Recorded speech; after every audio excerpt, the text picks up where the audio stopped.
안녕하세요. 반갑습니다. 이종호의 급등 1번지 이종호입니다. 오늘은 요즘 시장이 참 이상한 것 같아요. 방산주도 오르고 재건주도 오르는데 도대체 어떤 종목을 사야 되는지, 어떻게 보면 재건주랑 방산주는 반대되는 테마다라고 저는 생각이 들고 있는데요. 근데 이 종목은 재건 플러스 방산까지도 다 엮여있는 종목입니다. 그렇기 때문에 요즘같이 갈팡질팡한 시장에서는 이 종목이 대안이 되지 않을까라고 저는 생각이 들고 있고, 물론 이제 실적 시즌인 만큼의 3분기 실적도 기대해 볼 수 있는 만큼 이 종목을 조금 더 들고 갔으면 좋겠다라고 생각을 해가지고 오늘의 종목을 준비했습니다. 네, 바로 종목명은 현대로템이라는 종목인데요. 아시는 분들은 아실 거예요. K2 전차 관련해가지고 얘기가 많이 나오고 있고, 이 이름 자체적으로 나왔다시피 어떻게 보면 철도 사업도 같이 하고 있는 부분이 크다라고 보실 수가 있습니다. 그렇기 때문에 우리가 재건 그리고 방산까지도 엮이면서 갈 수 있는 종목이 될 수 있다라고 생각이 들고 있고, 그 부분에 대해서는 자세하게 말씀해 드릴게요. 아까도 얘기했다시피 왜 재건으로도 엮이냐라고 본다면, 러시아 우크라이나 철도 재건 산업에서 철도 원팀 코리아가 나선다라는 뉴스가 나왔었어요. 근데 여기서 보시면 한국철도공단, 현대로템, 네, 이렇게 나오죠. 그렇기 때문에 여기서 만약에 우크라이나 철도 재건 산업이 나온다라고 하면, 우리나라 쪽에서 수주를 받으면 현대로템에도 어떻게 보면 긍정적인 영향이 나올 가능성은 있다라고 생각이 들고 있고, 그런 부분이 있기 때문에 재건 관련으로도 엮일 수 있다라고 여겨집니다. 그 다음에는 방산이죠. 방산이 요즘 핫하게 뉴스가 나오고 있는데, 네, 폴란드 얘기 많이 나오고 있죠. K2 전차를 이번에 180대 수출을 하고 총 계약을 했던 게 현대예요. 그 부분에 대해서 이제 추가적인 수주나 이런 부분이 이번 연도 말부터 나올 가능성이 있기 때문에 기대해 볼 수 있다라고 생각이 들고 있고, 폴란드 수주가 나오면서 현대로템 주가도 많이 올랐던 부분이 있었는데요. 루마니아까지도 수주를 받는다라고 하면 현대로템은 진짜 2연속 잭팟이 나오는 거죠. 그러면 주가도 그거에 따라서 올라갈 가능성은 높다라고 여겨지고 있습니다. 세 번째로는 실적이죠. 지금 이제는 10월 말이고 이제 11월 달까지는 실적 시즌이다라고 보이는데, 현대로템 같은 경우에 3분기 실적, 네, 시장 기대치보다 웃돌 것으로 예상하는 부분이 더욱 긍정적이다. 요즘 종목들이 실적이 안 나오면서 하락하는 종목들을 많이 보셨잖아요. 그런 종목들보다는 어떻게 보면 실적이 잘 나오면서 올라갈 수 있는 종목, 그런 종목이 우리가 어떻게 보면 투자자 입장에서는 바라는 종목이지 않을까라고 생각이 들고 있습니다. 그러면 리포터도 보면서, 오늘 나온 리포터인데요, 좀 자세하게 보면서 말씀해 드릴게요. 네, 현대로템, 폴란드, 루마니아, 한국 등 수주가 몰려온다. 3분기 사상 최대 실적을 기록할 걸로 예상되는 거죠. 4분기에는 더욱더 가속화될 듯.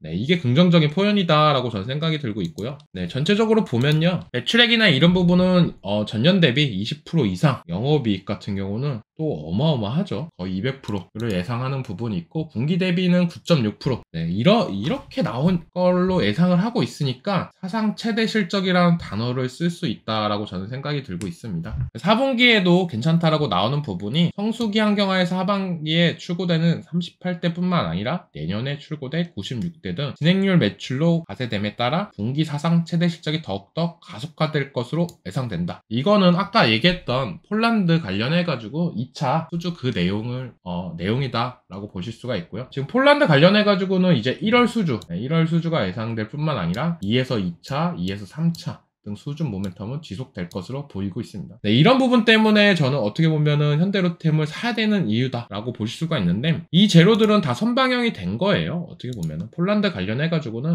선방영은 어느 정도 됐다라고 여겨지는데, 지금 루마니아는 어떻게 보면은 기대를 해볼 수 있는 포인트죠. 루마니아도 지금 1980년대 생산된 걸 쓰고 있는데, 전차를 쓰고 있는데, 이게 워낙 노후가 됐기 때문에 이제 250대에서 300대의 전차 도입을 추진 중에 있습니다. 루마니아랑 폴란드는 되게 가깝습니다. 가깝기 때문에 폴란드에서도 현대로템에서 쓰는 전차나 이런 부분을 긍정적으로 평가한 만큼 루마니아까지도 수주가 이어진다라고 하면 이거는 뭐 진짜 잭팟이죠. 그리고 수주나 이런 걸 봤을 때 2024년에서 2028년 사이에 1조 9,400억 원 투입하여 K2 전차 150여 대를 추가로 생산하는 4차 양산 산업이 이뤄질 예정입니다. 그렇기 때문에 우리는 어떻게 보면 폴란드만 있는 게 아니야, 루마니아도 있다 라고 보실 수가 있는 부분이 키포인트지 않나 라고 생각이 들고 있고, 그거에 따라서 우리가 방산 관련주인 현대로템을 지속적으로 봐줘야 된다 라고 말씀해 드릴게요. 네, 매출 구성을 보면은 레일 솔루션이라고 돼 있는 부분이 있죠. 레일 솔루션. 이 사업은 철도 관련 사업입니다. 디펜스 솔루션 같은 경우는 방산. 최대 주주는 현대자동차, 국민연금도 들고 있고, 실적 추이 및 전망을 봐도 계속적으로 올라가 주는 거,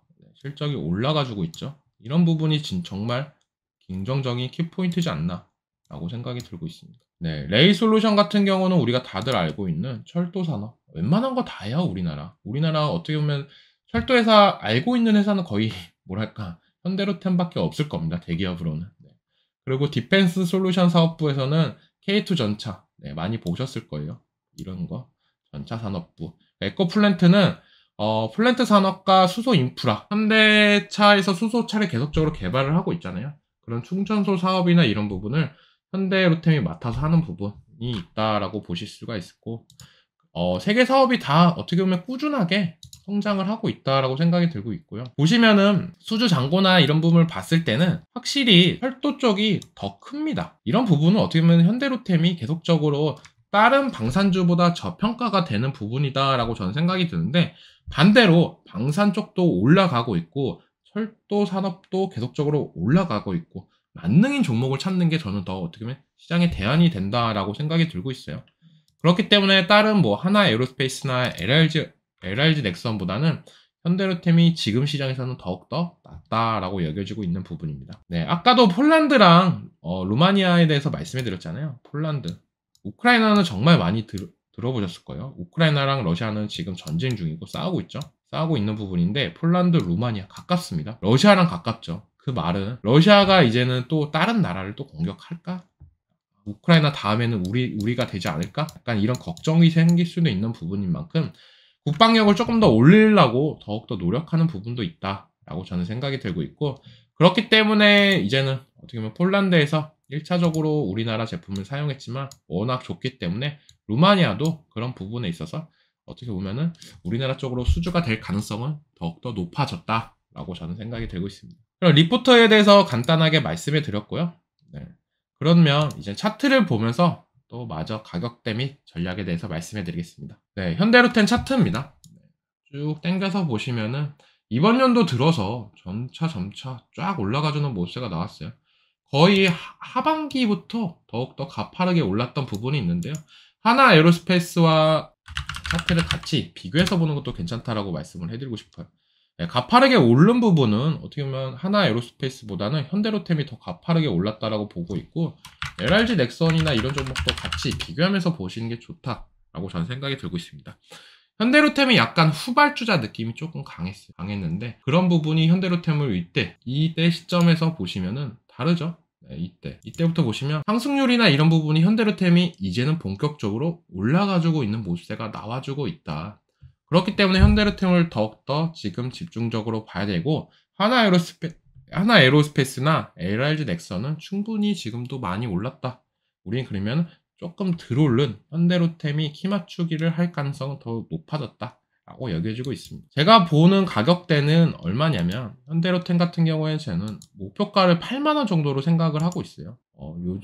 23일날 좀 조정도 들어왔고 딱 이제 이 가격대는 괜찮다라고 생각이 들고 있고, 매수가는 63,000원 부분부터 6만원까지 21평선 부분까지 모아가시는 전략이 좋다.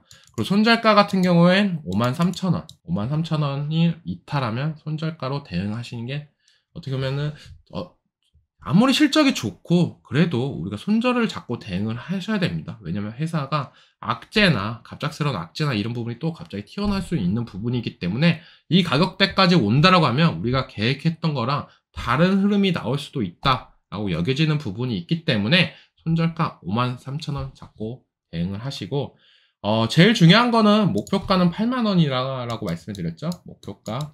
그리고 손절가는 53,000원입니다. 딱 머릿속에 기억해 두시고요. 재건 테마랑 방산 테마 같이 엮일 수 있는 종목은 우리나라에서는 현대로템밖에 저는 없다라고 생각이 드는 만큼, 어떻게 보면 재건 테마를 사야 되냐 방산을 사야 되냐 이렇게 고민하시는 분들은 현대로템이 충분한 대안이 될 수 있다라고 말씀해 드리겠습니다. 그럼 오늘 영상이 마음에 드셨다라고 하면 좋아요, 구독, 알람 설정 부탁드리겠습니다.